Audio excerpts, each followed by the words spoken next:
Assalamualaikum warahmatullahi wabarakatuh. Saya Nurmisara binti Zamani daripada Unit Sejarah 1 akan membentangkan tugasan 2 kod subjek SGHK 3203 tentang perluasan pengaruh British di Tanah Melayu dan tindak balas masyarakat tempatan terhadap penjajahan British.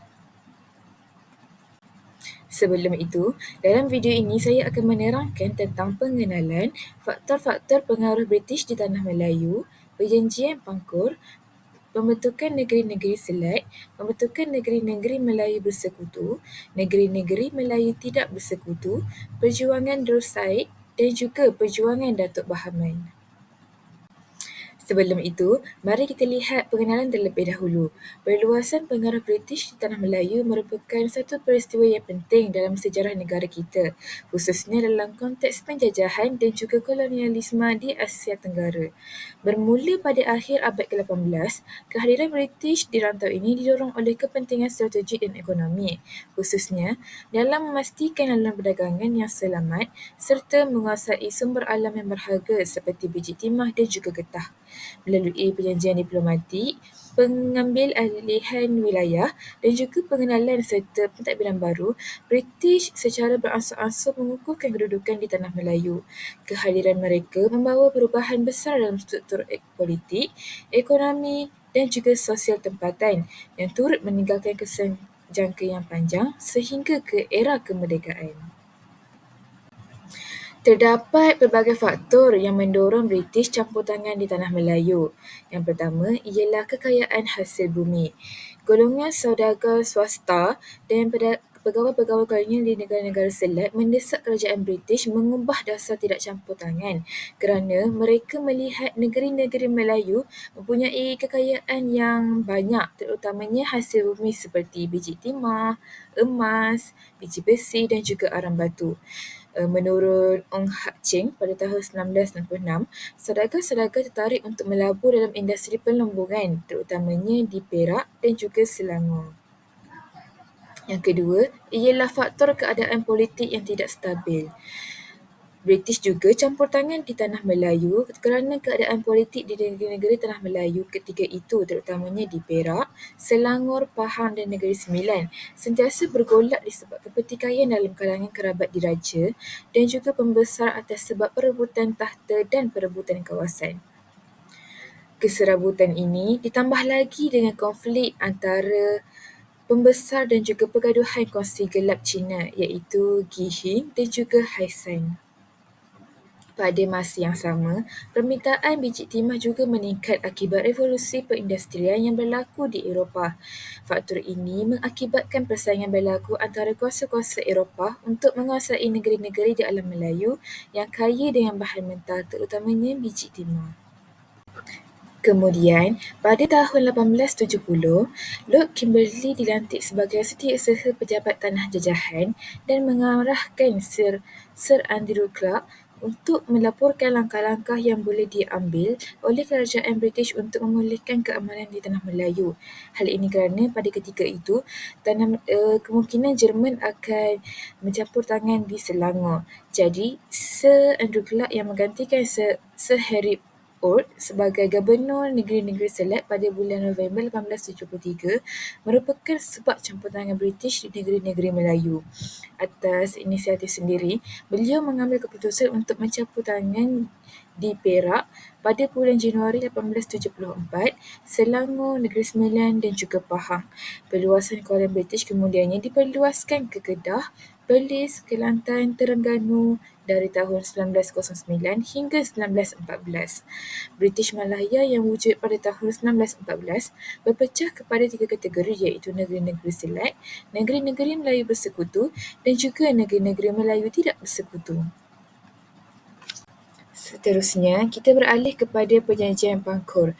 Perjanjian Pangkor ini merupakan satu perjanjian yang ditandatangani pada 20 Januari 1874 di antara Gubernur Negeri-Negeri Selat, Sir Andrew Clark di pihak British dan Raja Muda Abdullah yang berkuasa di Hilir Perak bersama-sama dengan pembesar-pembesar yang menyokong baginda iaitu Bendahara Temenggung, Orang Kaya Menteri, Shah Bandar, Raja Mahkota, Laksamana dan juga Datuk Sagor. Catatan sejarah negara menunjukkan bahawa perjanjian Pangkor ini menjadi titik penting dalam sejarah negara ini.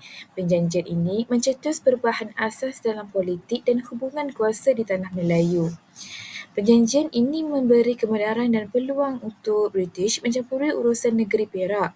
Salah satu kesilapan yang telah dilakukan oleh Raja Abdullah dan dengan membuka kepada campur tangan British secara rasmi dalam urusan negeri Melayu. Hal ini disebabkan oleh ketidakpuasan Raja Abdullah apabila Raja Bendahara Raja Ismail telah diangkat sebagai Sultan Perak yang baru. Pada 30 Disember 1873, Raja Abdullah telah menghantar sepucuk surat kepada Gubernur Negeri-Negeri Selat, Andrew Clark, bertujuan meminta Gubernur untuk memulihkan keamanan negeri Perak dan membenarkan Perak berlindung di bawah naungan British. Sejak itulah bermulanya pentadbiran British di negeri Perak. Dengan bahasa lain, Raja Abdullah telah meminta pertolongan British untuk menyelesaikan masalah ini. Berikut merupakan antara isi kandungan yang terdapat dalam Perjanjian Pangkor. Yang pertama, Raja Muda Abdullah diiktiraf sebagai Sultan Perak. Raja Bendahara Ismail Bermangku Sultan dibenarkan memakai gelar Sultan Muda dan menerima pencen serta sebuah daerah kecil diserahkan kepadanya. Semua pembesar dilantik semasa pemerintahan Raja Ismail dahulu diiktiraf. Kuasa yang diberikan kepada orang kaya menteri di laut oleh almarhum Sultan disahkan. Yang kelima, semua pendapatan yang dikutip dan semua pelantikan adalah dibuat atas nama Sultan. Sultan menerima dan menyediakan sebuah kediaman yang sesuai untuk seorang pegawai British yang dinamakan residen. Gubernur Laut iaitu Speedy hendaklah didampingkan sebagai penolong residen. Kos bagi residen ini serta kaki tangan lain adalah ditentukan oleh Kerajaan Negeri Selat dan ditanggung dari pendapatan Kerajaan Perak.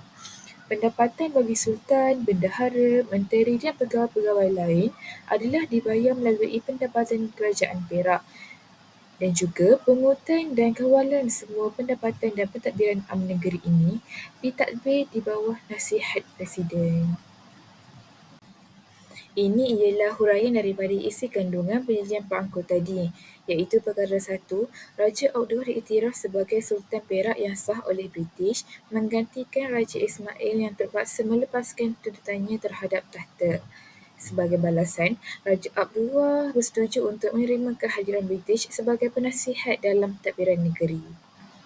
Tindakan ini membuktikan pengaruh British mula meresap dalam pentadbiran negeri Perak. Pengiktirafan Sultan yang baharu ini membolehkan British meneruskan rancangan menguasai pentadbiran dan juga ekonomi negeri Perak.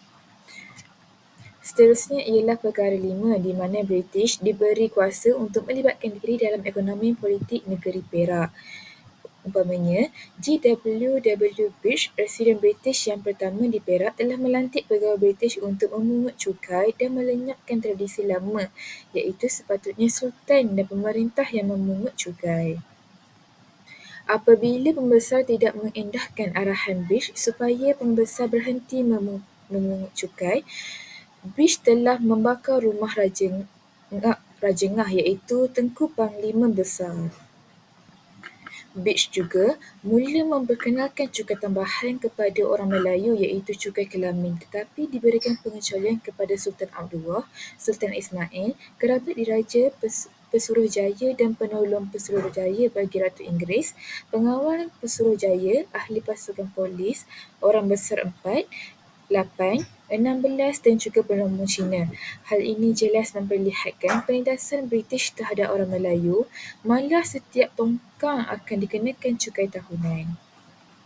Seterusnya, pertukan terpenting dalam Perjanjian Pangkor ini ialah perkara ke-6. Dalam perjanjian ini menetapkan bahawa seorang Presiden British akan dilantik di Perak untuk menasihati Sultan dalam hal-hal pentadbiran, kecuali dalam hal berkaitan adat Melayu dan agama Islam. Ini bermakna pemerintahan negeri Perak akan disusun atur oleh British, dilaksanakan oleh Sultan bertindak atas nasihat Residen British. Gaji dan allowance sara hidup Residen akan dibayar oleh Sultan dan bukannya kerajaan British. Melalui Perkara 10 pula, British kini mempunyai peranan rasmi dalam pentadbiran negeri Perak melalui residen. Ini bermakna mereka dapat mengawal sumber ekonomi seperti biji timah dan mengurus kestabilan politik di negeri tersebut. Perjanjian ini juga bertujuan untuk menghentikan konflik antara kongsi-kongsi Cina yang terlibat dalam pelombongan biji timah serta membawa kestabilan kepada negeri Perak. Berikutnya, terdapat beberapa kesan daripada Perjanjian Bangkor, iaitu yang pertama, pada tahun 1875, perjanjian ini menandakan bermulanya sistem residen British di mana British mempunyai peranan langsung dalam pentadbiran negeri-negeri Melayu. Sistem ini kemudiannya diperluaskan ke negeri-negeri lain seperti Selangor, Negeri Sembilan, Pahang yang membentuk negeri-negeri Melayu bersekutu pada tahun 1895. Yang kedua, dari aspek ekonomi, dengan kehadiran residen British dapat mengawal sumber-sumber ekonomi penting seperti perlombongan biji timah. Ini membawa kepada pengukuhan kedudukan ekonomi British dalam Melayu, terutamanya dalam sektor perlombongan dan juga perdagangan. Kerana pada ketika itu, negeri Perak memang antara sektor yang besar mengeluarkan biji timah. Yang ketiga ialah kuasa sultan. Sistem residen secara perlahan melemahkan kuasa sultan dan pembesar Melayu dalam urusan pentadbiran negeri. Walaupun sultan masih diiktiraf sebagai ketua negeri, kuasa sebenar berada di tangan residen British, terutamanya dalam hal-hal berkaitan ekonomi dan pentadbiran. Akhir sekali ialah sifat tidak puas hati. Walaupun perjanjian Bangkor menjanjikan keamanan, ia juga menimbulkan rasa tidak puas hati dalam kalangan pembesar dan juga rakyat tempatan. Sebagai contoh, Datuk Maharaja Lela dan pengikutnya menentang campur tangan British dalam pembunuhan G.W.W. Birch, residen pertama Perak pada tahun 1875, merupakan bukti jelas penentangan terhadap pengaruh asing. Seterusnya, peluasan British diteruskan lagi dengan pembentukan negeri-negeri selat. Negeri-negeri selat merupakan gabungan negeri-negeri terdiri daripada Pulau Pinang, Melaka dan juga Singapura yang berada di bawah pentadbiran British di Asia Tenggara. Pulau Pinang yang telah ditubuhkan pada tahun 1786, Singapura yang diperoleh daripada Temenggung Abdul Rahman pada tahun 1819 dan juga Melaka yang diterima selepas penjajahan Inggeris Belanda pada tahun 1824. Pembentukan negeri-negeri selat berlaku secara beransur-ansur dan akhir pada abad ke-18 hingga pertengahan abad ke-19 dengan tujuan untuk mengukuhkan penguasaan British di kawasan strategik bagi perdagangan, pertahanan dan perluasan empayar kolonial mereka. Ketiga-tiga kawasan itu kemudian disatukan dan dipanggil sebagai negeri-negeri selat pada tahun 1826. Seterusnya, saya akan menerangkan tentang peristiwa-peristiwa utama yang terjadi semasa pembentukan negeri-negeri selat, iaitu negeri pertama ialah Pulau Pinang. Pada tahun 1786, Kapten Francis Light memperoleh Pulau Pinang daripada Sultan Kedah melalui satu perjanjian. Sebagai balasan, British berjanji untuk memberi perlindungan kepada Kedah daripada ancaman Siam dan Burma, walaupun janji ini tidak sepenuhnya dipenuhi. Pulau Pinang dinamakan Prince of Wales Island dan dijadikan pangkalan strategik bagi perdagangan British serta pusat tentera laut untuk mempertahankan kepentingan British di India dan rantau Asia Tenggara. Kehadiran British di Pulau Pinang menandakan permulaan rasmi kehadiran kolonial British di tanah Melayu. Seterusnya ialah negeri Singapura. Pada tahun 1816, Sir Stamford Raffles berjaya membuat perjanjian dengan Sultan Hussein dari Johor yang membenarkan British mendirikan sebuah pelabuhan di Singapura. Singapura dengan cepat berkembang menjadi pelabuhan bebas yang sangat berjaya dengan menarik ramai pedagang dari seluruh dunia. Kedudukannya yang strategik di persimpangan laluan perdagangan antara timur dan barat menjadikan Singapura sebagai pusat perdagangan utama, menggantikan peranan Melaka yang telah lama akibat penguasaan Belanda. Negeri yang ketiga iaitu Melaka. Melaka merupakan salah satu pelabuhan penting di Asia Tenggara, tetapi ia berada di bawah kawalan Belanda sebelum tahun 1824. Melalui perjanjian Inggeris-Belanda pada tahun 1894, Melaka diserahkan kepada British sebagai sebahagian daripada pertukaran wilayah dengan Belanda. Sebagai balasan, British menyerahkan Bengkulu di Sumatera kepada Belanda. Yang jin ini membahagikan Kepulauan Melayu kepada dua zon pengaruh. Belanda menguasai Indonesia, manakala British menguasai Tanah Melayu dan Singapura. Pengambil alihan Melaka melegatkan kawalan British ke atas laluan perdagangan di Selat Melaka. Selepas berjaya menduduki Perak melalui Perjanjian Pangkor 1874, British berusaha meluaskan pengaruhnya ke beberapa negeri Melayu yang lain sehinggalah pembentukan Negeri-Negeri Melayu Bersekutu. Pembentukan Negeri-Negeri Melayu Bersekutu pada tahun 1896 merupakan salah satu peristiwa penting dalam sejarah tanah Melayu yang memperkukuhkan cengkaman kuasa British ke atas negeri-negeri Melayu di semenanjung tanah Melayu. Negeri-negeri Melayu Bersekutu ini terdiri daripada Perak, Selangor, Negeri Sembilan dan juga Pahang. British berhasrat untuk menyatukan negeri-negeri ini di bawah satu pentadbiran secara persekutuan. Raja-Raja Melayu bersetuju dengan cadangan pembentukan persekutuan ini. Negeri-negeri Melayu Bersekutu secara rasminya ditubuhkan pada 1 Julai 1896 melalui perjanjian antara British dan Sultan-Sultan negeri tersebut. Proses ini berlaku melalui beberapa langkah penting. Yang pertama, pelantikan Residen Jeneral. Pembentukan Negeri-Negeri Melayu Bersekutu disertai dengan pelantikan seorang Residen Jeneral yang bertanggungjawab untuk menyelaraskan pentadbiran di negeri-negeri tersebut. Frank Swettenham dilantik sebagai Residen Jeneral yang pertama. Seterusnya, terbentuknya Majlis Mesyuarat Persekutuan. Majlis ini terdiri daripada Residen Jeneral, Residen-Residen di setiap negeri, pegawai British yang lain dan Sultan-Sultan negeri berkenaan. Namun, Sultan hanya mempunyai peranan simbolik dalam majlis ini sementara kuasa sebenar dipegang oleh British. Yang ketiga, penyelarasan sistem undang-undang dan pentadbiran. Dengan pembentukan Negeri-Negeri Melayu Bersekutu ini, British memperkenalkan sistem undang-undang dan pentadbiran yang diselaraskan di semua negeri dalam persekutuan ini. Sistem perundangan yang digunakan adalah berdasarkan Undang-Undang British, walaupun masih ada ruang untuk Undang-Undang Adat Melayu dalam hal-hal tertentu sahaja. Berikut merupakan syarat-syarat Persekutuan 1896. Perjanjian ini telah ditandatangani pada 12 Jun 1895 dan dikuatkuasakan pada 1 Julai 1896. Negeri Perak, Selangor, Negeri Sembilan dan Pahang disatukan menjadi Negeri-Negeri Melayu Bersekutu ataupun dikenali sebagai Persekutuan 1896. Antara syarat-syaratnya ialah Raja-Raja Perak, Selangor, Negeri Sembilan dan Pahang bersetuju untuk meletakkan diri dan negeri-negeri mereka di bawah naungan British.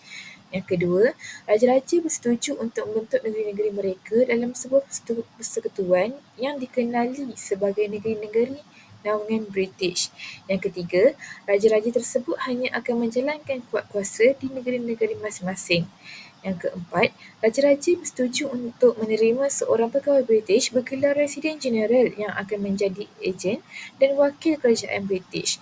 Yang kelima, Raja-Raja juga bersetuju untuk memberi bantuan tenaga manusia, kewangan dan bantuan-bantuan lain kepada negeri-negeri yang memerlukan mengikut nasihat yang diberikan oleh kerajaan British. Terdapat juga beberapa faktor pembentukan Negeri-Negeri Melayu Bersekutu, antaranya ialah dalam mengatasi kelemahan sistem residen. Residen tidak diberikan garis panduan yang jelas untuk melaksanakan tugas. Residen menjadi semakin berkuasa dalam Majlis Mesyuarat Negeri, sedangkan Raja dan Pembesar Melayu tidak berpuas hati kerana kehilangan kuasa mereka dalam pentadbiran dan pungutan cukai seperti dahulu. Yang kedua pula ialah faktor menyeragamkan pentadbiran. Pentadbiran di Perak, Selangor, Negeri Sembilan dan Pahang tidak seragam kerana mempunyai undang-undang sendiri. Hal ini kerana kemajuan ekonomi antara negeri tidak seimbang. British memerlukan pentadbiran yang cekap dan seragam bagi memudahkan eksploitasi ekonomi. Yang ketiga adalah menjamin keselamatan negeri. Penggabungan membolehkan negeri-negeri Melayu Bersekutu mempunyai pasukan keselamatan sendiri. Hal ini bertujuan untuk menjaga keamanan tanpa mengharapkan bantuan luar. Dan faktor akhir sekali adalah dalam menangani masalah kewangan Pahang. Gabungan negeri-negeri Melayu yang kaya yang terdiri daripada Perak, Selangor, Negeri Sembilan dapat membantu mengurangkan beban kewangan negeri Pahang. Hal ini seperti mana yang kita ketahui, di Perak juga terkenal dengan sektor perlembungan dan juga biji timah yang kaya dengan banyak sumber. Kejayaan campur tangan British di negeri-negeri Melayu melalui penubuhan negeri-negeri Selat dan penubuhan negeri-negeri Melayu bersekutu menurut mereka meluaskan lagi kuasa dan wilayah mereka. Selain daripada itu, kerajaan British sebenarnya semakin resah untuk menguasai negeri-negeri Melayu di utara dan Johor kerana terdapat persaingan daripada kuasa-kuasa barat lain untuk meluaskan pengaruh di Asia Tenggara. Oleh itu, terbentuknya ialah pembentukan negeri-negeri Melayu tidak bersekutu. Negeri-negeri Melayu tidak bersekutu merujuk kepada 5 negeri Melayu di semenanjung Tanah Melayu iaitu yang tidak menyertai negeri-negeri Melayu bersekutu pada tahun 1896 dan mereka mengekalkan sistem pentadbiran yang lebih longgar di bawah pengawasan British. Negeri-negeri ini adalah Kedah, Perlis, Kelantan, Terengganu dan juga Johor. Tujuan penubuhan negeri-negeri Melayu tidak bersekutu adalah kerana kebimbangan kuasa-kuasa barat lain yang berminat untuk bertapak di tanah Melayu. Antaranya ialah Perancis menunjukkan minat untuk menguasai Menam Chau Phraya di Siam. Selain itu, Amerika Syarikat juga meneropong untuk menduduki Terengganu dan pulau-pulau di sekitarnya dan Jerman berminat untuk membina pangkalan perdagangan di Pulau Langkawi. Berikut merupakan proses pembentukan negeri-negeri Melayu tidak bersekutu yang bermula pada tahun 1897 iaitu British menandatangani perjanjian sulit dengan Siam. Kerisauan dan kebimbangan British terhadap campur tangan kuasa Eropah yang lain di negeri-negeri Melayu Utara ini telah membawa kepada rundingan sulit dengan Siam pada 6 April 1897. Satu perjanjian sulit iaitu Secret Convention telah ditandatangani di mana British memperakui ketuanan Siam di negeri-negeri Melayu Utara dan berjanji akan membantu Siam jika Siam diserang. Pihak Siam juga pula berjanji tidak akan menyerahkan wilayah di selatan Muambau kepada kuasa lain tanpa persetujuan British. Hubungan yang baik ini telah berjaya menyekat perluasan kuasa dan pengaruh Jerman di negeri Kedah. Seterusnya pada tahun 1902 iaitu British menandatangani perjanjian pengisytiharaan British-Siam. Pada September 1902, satu perjanjian ditandatangani antara British dan Siam. Kandungan perjanjian ini ialah British mengiktiraf pengaruh Siam terhadap Kelantan dan juga Terengganu. Siam haruslah melantik penasihat dan penolong penasihat British di kedua negeri berkenaan. Siam tidak boleh mencampuri hal ehwal dalam negeri tersebut, manakala hal ehwal luar negeri pula dikawal oleh British. Siam akan mendapat pempasan 10% jika hasil negeri berkenaan melebihi $100,000 setahun. Perjanjian ini berjaya mengikat negeri-negeri Melayu Utara dengan meletakkannya di bawah naungan Siam.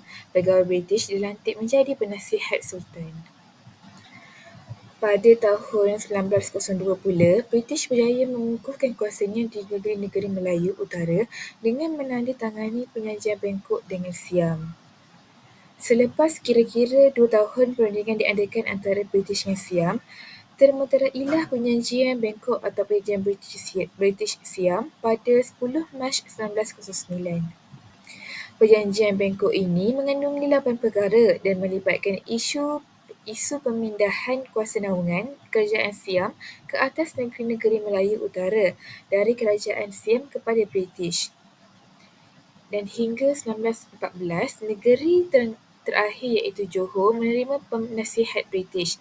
Douglas Cambers dilantik sebagai penasihat Johor pada ketika itu. Seterusnya, saya akan membincangkan tentang perjanjian Bangkok 1909 dengan Siam.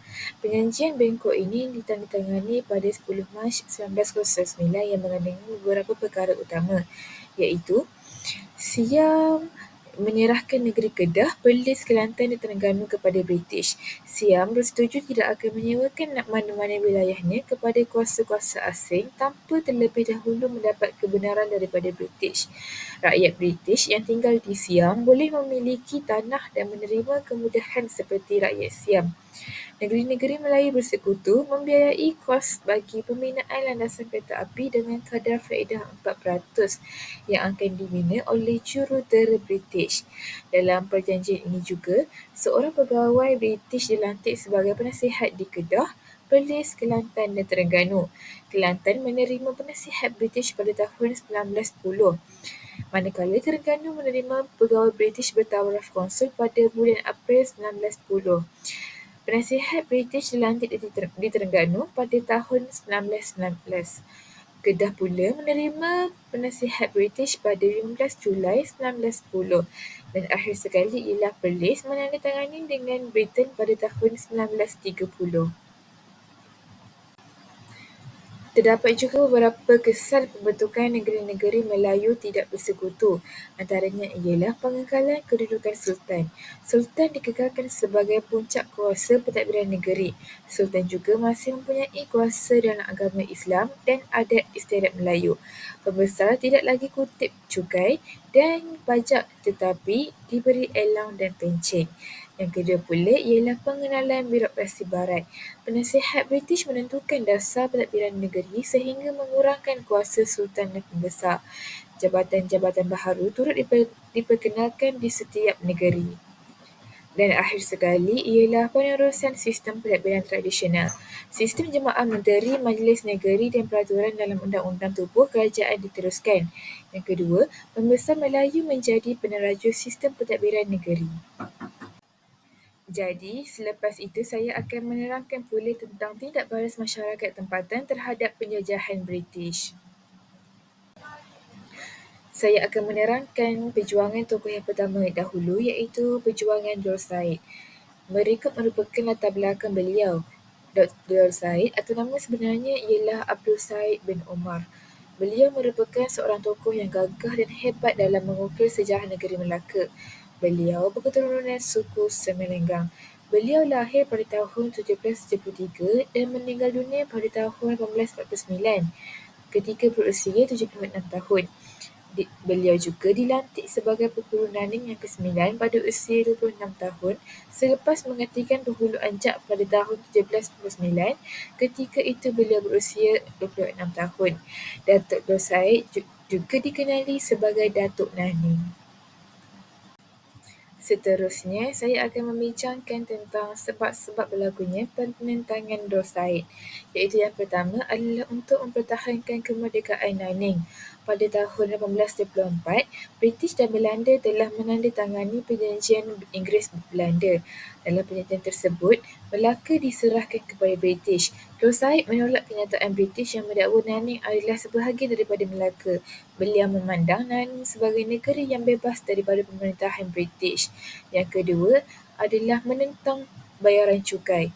Melalui Undang-Undang 1830, British memaksa Naning membayar cukai 1/10 daripada hasil pertanian setelah British mendapat hasil daerah Naning berjumlah $4,500 sebulan. Dor Said menganggap ini adalah perkara yang tidak adil sama sekali. Iaitu yang terakhir adalah menentang pelaksanaan undang-undang British. British memperkenalkan peraturan yang ditentang oleh Dor Said, iaitu melarang penghulu membicarakan kes jenayah. Beliau menganggap peraturan itu mencabar adat resam beliau dan menggugat kekuasaannya sebagai pemimpin. Dor Said tetap bertindak sebagai pengadil dalam satu kes pembunuhan di Naning. Selepas itu, saya akan menceritakan tentang kronologi peristiwa penentangan Dor Said, iaitu bermula sebelum peperangan berlaku. Dor Said bermufakat dengan pemimpin Rembau dan mengadakan pakatan dengan orang Melayu dari wilayah lain untuk menentang British.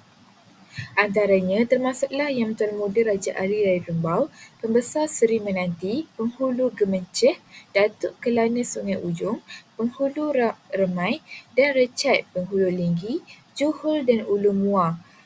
Pakatan ini berjaya mengumpulkan kira-kira 4,000 orang hulu balang Melayu untuk menentang British. Kemudian, pada tahun 1831 dalam Perang Naning Pertama, Dor Said dan pengikutnya berjaya mengalahkan British. Beliau memperoleh bantuan angkatan tentera dari Rembau dan wilayah yang menjadi jiran Nanning. Angkatan tentera tersebut menggunakan senapang jenis flintlock dan Snider Rifles ketika membuat serangan terhadap tentera British. Dor Said juga menggunakan meriam kecil yang mudah dibawa ke medan pertempuran. Namun, pemufakatan Dor Said dengan pembesar Melayu tidak kekal lama. Sebelum berlakunya Perang Naning Kedua pada tahun 1832, British berjaya memecah belahkan perpaduan orang-orang Melayu dengan mengikat perjanjian dengan daerah-daerah yang bersepadan dengan Naning termasuk Rembau, Sungai Ujong dan Seri Menanti. British berjaya memecah belahkan pakatan tersebut. British sedar bahawa Naning tidak mudah dikalahkan. Oleh itu, British berunding dengan Yang Tuan Raja Muda Ali dan beliau bersetuju membantu British dengan membayar 600 orang hulu balang untuk menyerang Nanning. Pada Perang Nanning Kedua iaitu tahun 1832, British berjaya menguasai Tabor. Dor Said menerima kekalahan dan menyerah diri kepada British. Walau bagaimanapun, perjuangan beliau memberikan inspirasi kepada masyarakat tempatan untuk melanjutkan perjuangan menentang penindasan. Seterusnya pula, saya akan menceritakan tentang perjuangan tokoh kedua iaitu perjuangan Datuk Bahaman. Berikut ialah latar belakang beliau. Nama sebenar beliau ialah Abdul Rahman bin Tuanku Imam Noh. Beliau merupakan seorang pahlawan Melayu terkemuka di Pahang, Tanah Melayu semasa zaman pendudukan British. Beliau dilahirkan pada tahun 1838 dan meninggal pada tahun 1977 ketika berusia 139 tahun. Identiti beliau sebagai Tok Guru Peramu. Datuk Bahaman dilantik oleh Sultan Ahmad sebagai orang kaya Temeloh. Beliau merupakan orang besar yang menentang penjajah British di Semantan, kawasannya di negeri Pahang Tanah Melayu. Berikut adalah beberapa faktor berlakunya penentangan Datuk Bahaman iaitu bermula dengan tipu helah. Tindakan British menggunakan tipu helah ke atas Sultan Pahang dengan mengatakan bahawa Sultan harus bertanggungjawab atas kematian seorang rakyat British di negara itu. Sultan terpaksa menerima residen British di Pahang dan campur tangan British dalam pentadbiran negeri Pahang termasuk Semantan yang diuruskan oleh Datuk Bahaman. Ketidakpuasan terhadap penjajahan menjadi salah satu faktor penentangan Datuk Bahaman kerana dasar-dasar penjajahan yang dilaksanakan mereka telah merugikan penduduk tempatan dari segala aspek termasuklah politik, ekonomi maupun sosial. Yang kedua pula ialah hak kutip cukai. British mengambil hak mengutip cukai daripada penduduk tempatan. J.P. Roger melantik seorang pegawai magistrat dan mengutip cukai hasil di daerah Temeloh. Hal ini menyebabkan kehilangan kuasa Datuk Bahaman sebagai pembesar dan pemungut cukai. Yang ketiga pula adalah tentang pembinaan balai polis. British membina balai polis di Lubuk Terua iaitu kawasan Semantan tanpa berbincang dan berunding dengan Datuk Bahaman. Tindakan itu dianggap sebagai mencerobohi kawasan dan mengancam kedudukan beliau sebagai pembesar di kawasan itu. Yang keempat, itu yang terakhir ialah bersikap kurang baik. British bersikap kurang baik terhadap penduduk tempatan kerana bersifat seolah-olah menindas. Penangkapan tanpa sebab, hukuman yang berlebihan dan hak politik yang menyebabkan ketegangan penduduk tempatan dan pihak penjajah. Dengan itu, saya akan menceritakan tentang kisah perjuangan Datuk Bahaman. Perjuangan ini menandakan perasaan anti-penjajah masyarakat Pahang terhadap kehairan penjajah British di Pahang. Penentangan ini diketuai oleh Datuk Bahaman dan diikuti oleh ramai lagi pejuang Pahang, antaranya ialah Tok Gajah, Mat Kilau dan lain-lain. Perjuangan ini bermula pada Disember 1860 apabila E. A. Wise mendirikan balai polis tanpa melakukan sebarang perundingan dengan Datuk Bahaman. Menurut Amnah Saiyah pada tahun 2009, menyatakan bahawa Datuk Bahaman melancarkan satu serangan tergempar bersama pengikutnya. Mereka berjaya menguasai balai polis di Kuala Tembeling hasil muafakat penduduk tempatan.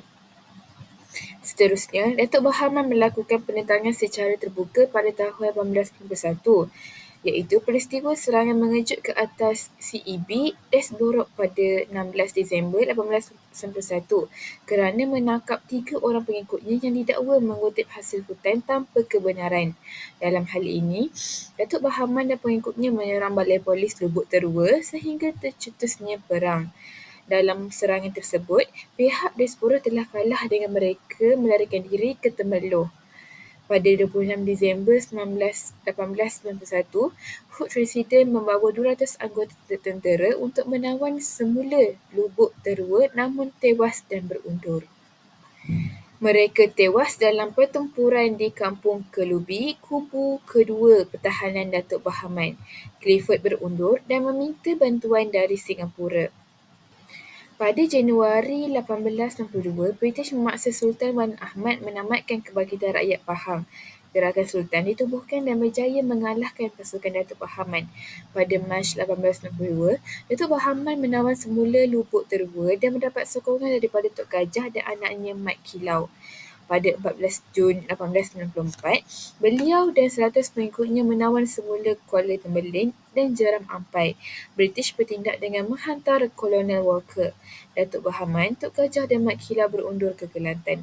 Dengan itu berakhirnya lah penentangan masyarakat tempatan terhadap British. Di sini saya sertakan 2 kesan penentangan tersebut.